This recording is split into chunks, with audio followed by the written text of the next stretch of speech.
Hey everyone, James with TFBTV. Today on TFBTV, I want to talk to you about what I think is the most important third-party Glock accessory I've ever seen.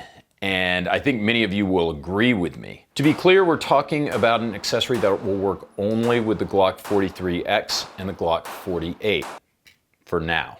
But I still think the rest of you Glock fans are going to be pretty intrigued by this because of the potential that it has. Let's talk first about the Glock 48 and the Glock 43X. As usual, TFBTV got an exclusive first look at these guns. You can go back and check out our video if you're unfamiliar with the 43X and the 48. But basically what Glock did is they made slimline single stack 9mm with 10+1 capacity.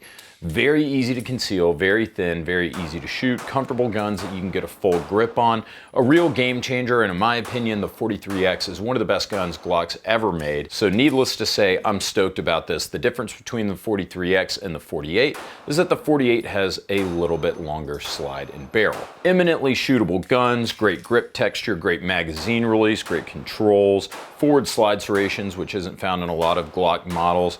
Really one of the perfect concealed carry guns out there. What are the most important accessories you can get for any gun, especially a concealed carry gun? Sights, holster, magazines. Now, if you have shitty sights, gun's still gonna run. You have a shitty holster, gun's still gonna run. You have shitty magazines, you see where I'm going. Gun's not gonna run. One of the biggest complaints about the Glock 43X is a lot of people are comparing it to the Sig P365, which is a smaller pistol that uses like a double stack, 1.5 stack magazine. So it jams 10 rounds into a pistol that's a little bit smaller than the 43X. Here's a copy of the Sig P365 SAS right here and the 43X right here. Both have a 10+1 capacity in 9mm, but as you can see, the 365 is significantly smaller. They're close in size, but the 365 is indeed noticeably smaller. So a chief complaint is people are saying, why would I carry the 43X in lieu of the Sig P365? Leading up to today, the counter argument was you can get more grip on the 43X if you're a Glock guy, if you trust Glock, if you think Glocks are dependable, if you like the manual of arms, if you like the trigger, if you like the support, if you like the third-party accessories. Basically, the excuse is I can get more of a grip on it and it's a Glock. Those were typically the arguments. But that all changed, at least for me, this morning because I got a copy of the Shield Arms 43X 48 magazine. Shield Arms is calling this magazine the Shield S15 Magazine. And what's so great about this? Instead of a 10-round capacity, with the Shield S15 magazine, you are getting 15 rounds of 9mm in the same size package as the 10-round magazine for the Glock 43X and the Glock 48. You heard me right, you get 50% more capacity, but with a flush fit magazine in your Glock 43X and 48. Incredible. In fact, almost too good to be true. As I said earlier, you can get by with kind of crappy sights, you can get by with kind of a crappy holster, but if you have a crap magazine, your gun's not gonna work. You're screwed and it's pointless. Doesn't matter if it's an 8-round capacity or a 27-round capacity in the Glock 43X. If it doesn't work, who cares? So that means when I got my pre-production copy of the S15 magazine, I had to make sure that it was gonna be reliable and durable. Before we talk about the range session today, let's talk about the S15 magazine generally. As you see here, it's the same size as the standard 10-round Glock 43X magazine. How did Shield Arms accomplish this? Well, primarily what they did is they removed that polymer wrapper around the Glock 43X magazine and they made the entire thing metal. So you've got no filler. That means that they've got a little bit more clearance side to side to add in more rounds. Funny thing, it also eliminated front to back, right? Because it's gonna be smaller not only side to side, but it eliminated some dimension front to back. So they had to put this little lip, this little ridge that you can see here on the front of the magazine, so it would fit snugly within the Glock 43X. Not too much movement in it, and it drops free just fine. So they did a pretty good job getting those dimensions right and making sure you can cram 15 rounds into this tiny little mag well. They also have kind of a Magpul style base plate. It's got little finger grooves, little finger indentions in case you need to rip the mag out. That'll come in handy. But this isn't all metal magazine, so there's a bit of a catch, and you're gonna see why that's kind of a pun.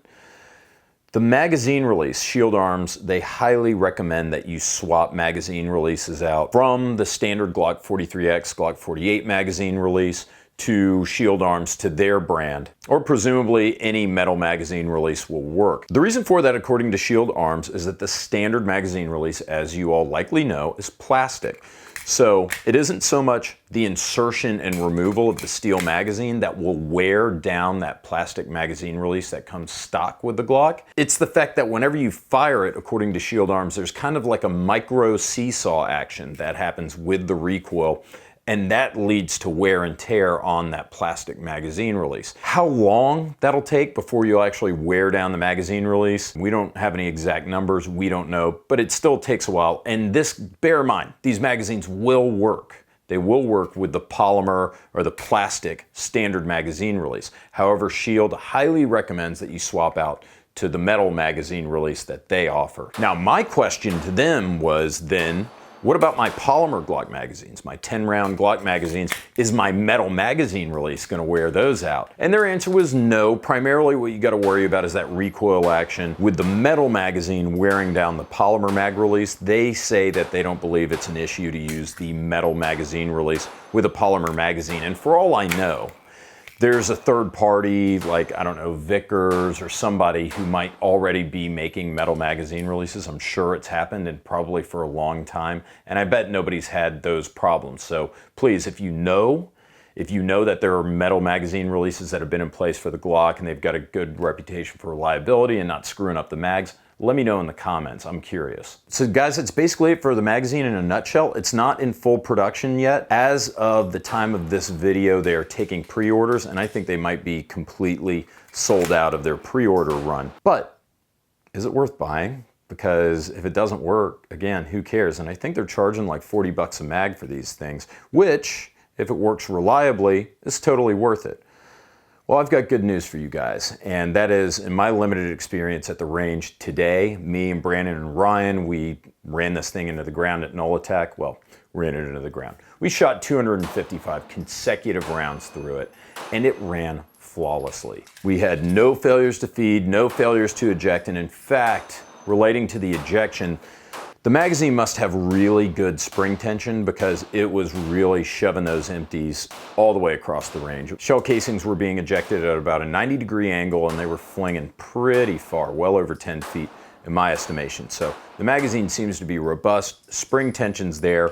In fact, cramming the 15th round into the magazine was a little bit of a pain in the butt whenever we first got it out, but after we shot it about 10, 11 times, getting that last round in there was no problem, but you still had great spring pressure. It locked open on every empty magazine, which is, of course, a very critical element. You can see it's got kind of a very aggressive follower here. So that didn't fail to trigger the slide lock every time. We ran 150 rounds of Federal Syntec and 100 rounds of Federal Train and Protect.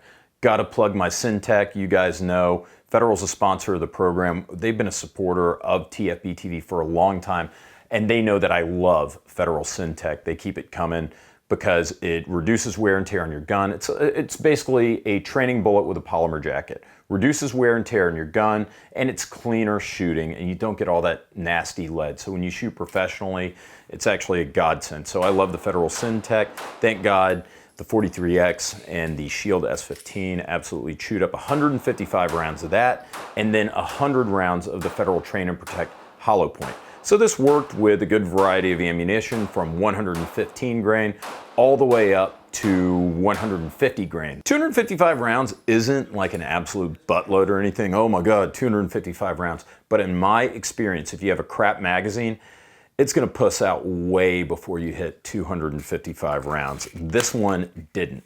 That said, am I going to continue to shoot it, continue to test it, especially if I'm going to trust my life to this gun? Absolutely. I'd like to get at least 1,000 trouble-free rounds through it. However, you can tell that this is not going to be a mag that's going to have issues. I've also been in close contact with Brandon at Shield Arms, and he seems like a pretty smart dude. It seems like he knows what he's doing. It seems like he knows that it is critical for this gun and for this magazine to be reliable. He said that through all their testing, they've had no problems whatsoever. It runs flawlessly. He stands by it. And so far, it looks like it's working. And I should mention, while I'm on the issue of speaking with a principal of Shield Arms, the guys on Discord at the TFBTV chat room, they're the ones who said, hey, look, you should reach out to these Shield Arms people. We know you're a big 43X guy.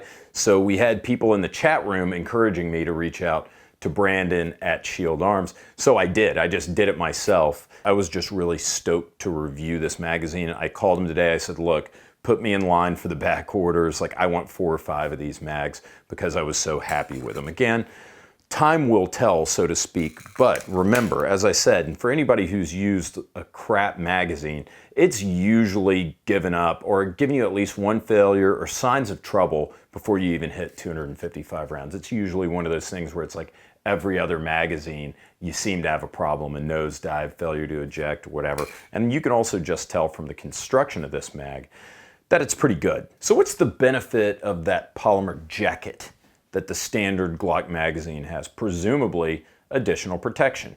You've got a polymer envelope around a metal sleeve, and that's going to be really, really durable. Again, it's going to take up space, which is how the S15 does what it does, because it doesn't need that space.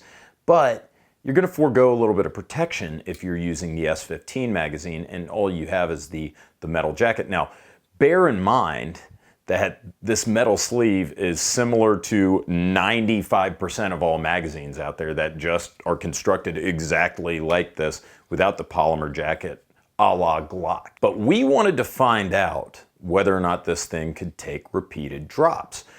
So we dropped it 10 times. We dropped this magazine 10 times in different angles. We actually slid it down the range 3 times. Let's see if it works after being dropped 10 times. Oops, 11 times.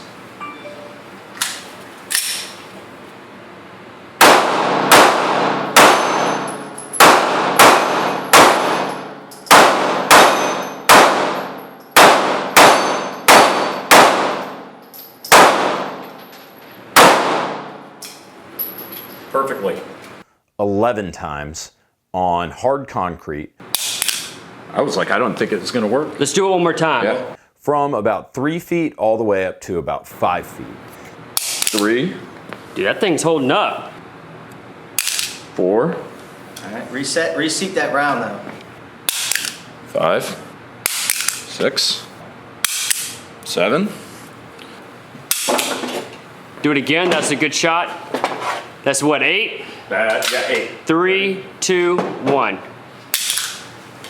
9. 3, 2, 1. And then I even took it a couple of times and slid it all the way down the range, 25 yards, 75 feet, down a concrete range. We knew that was gonna happen. It still worked flawlessly. So this thing can take a licking and keep on ticking. And yes, it was absolutely jammed up with 15 rounds whenever we did that. Who really cares? Like, if you drop it, it's not gonna, nothing's really gonna happen if you drop an empty magazine, but a magazine that's laden with 15 rounds of ammo, that's gonna be a lot heavier.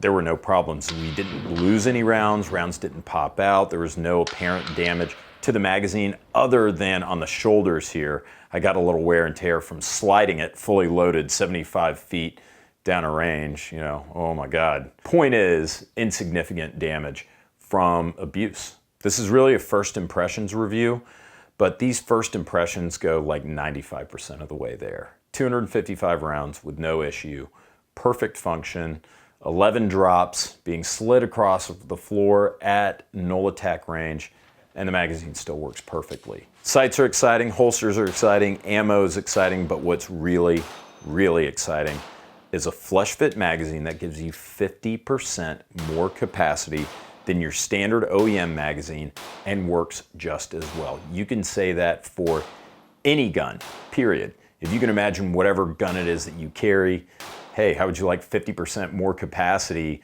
with a magazine that's just reliable and it doesn't take up any more space. I'll take it. I mean, that's about as good as an upgrade as you can possibly get. So this is a real game changer.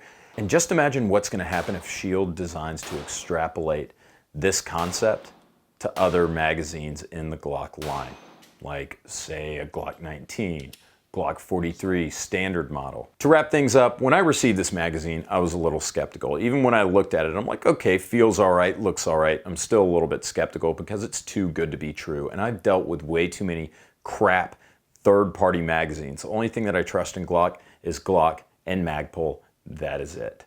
So when I got this, I had a healthy dose of skepticism. I ran it today, and so far, so good. Before I trust my life to this thing, I'm gonna run at least 1,000 rounds through it, but I can say for now, it seems like the hype's justified. Of course, I was elated with these results. Some might even say aroused. But Brannon and Ryan, those guys are both hardcore Glock 19 guys, and I don't blame them because the Glock 19 is, of course, a fantastic pistol. So listen to Brannon right now. Listen to him make an excuse about why, even with 15-round magazines in the 43X, you still might want to stick to your Glock 19. As we look at going from something like a Glock 19 to a 43X or a 48 or any of the single stack ones, this is why fitment of the gun, not feel, becomes so important. Ryan and myself, we can shoot. This is James's first group. This is mine. This is Ryan. And then this is mine. So once I got used to it, the group got tighter. But if you look at it, it's still a low left group. Now, I know enough of how to shoot, and I can certainly put these in here with my Glock 19. I'm not suffering from that normal low left jerk that a lot of people have, but this grip is significantly slimmer than what I'm used to, which means my trigger finger, as I just grab it instinctively, is off of where it would normally be. So I'm not necessarily jerking it, but I'm applying different directional leverage on it, and it shows in the groups. For example, James carries this gun. He shoots and carries almost predominantly single stacks. So for him, there wasn't a change as drastic as it was for us. And normally when we shoot and James is shooting double stacks, you actually see the opposite, where James's stuff is low left and my stuff's center. So it all comes down to the fitment of the gun to the person. God, that guy is so wrong. No, I mean, he does make a good point. He makes a good point to some people. They're still gonna want the Glock 19 anyways, even though for me, it's a no-brainer. I'd rather have the much thinner, the much lighter 43X over the Glock 19, because in my opinion, it shoots just as well, or in my case, better. Guys, thanks a ton for watching this video. I really appreciate it. You and your support. Speaking of support, if you guys want to enter a drawing to win a free gun every month, go join us on subscribestar.com/TFBTV or patreon.com/TFBTV. Support us at the $5 or $10 level. You're automatically entered into a drawing to win a gun every month. It's actually one gun for every 500 subscribers. Right now, we're almost at the 3 guns a month giveaway level. Thanks as usual to Ventura Munitions, the best online ammo store in the entire world. And thank you to Blue Alpha Gear. They make the best belts that money can buy. BlueAlphaGear.com. But once again, thank you. We wouldn't be here if it wasn't for you guys. I will see you next week.